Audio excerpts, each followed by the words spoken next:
ছাত্র জনতার আন্দোলনের সময় গণহত্যার দায়ে শেখ হাসিনা সহ জড়িতদের বিচারের দাবিতে কিশোরগঞ্জে অবস্থান কর্মসূচি ও বিক্ষোভ মিছিল করেছে স্থানীয় বিএনপির নেতাকর্মীরা।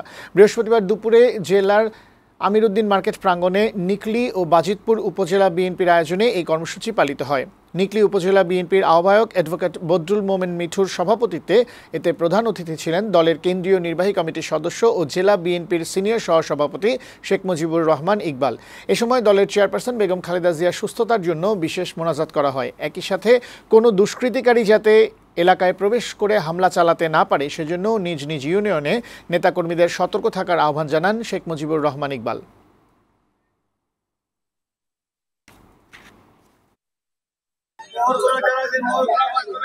সমস্ত ইউনিয়নে যারা আছেন স্ব ইউনিয়নে গিয়ে পাহারা দেবেন, কোনো একটা দুষ্কৃতিকারী যাতে এলাকায় প্রবেশ করতে না পারে, রাস্তায় নামতে না পারে।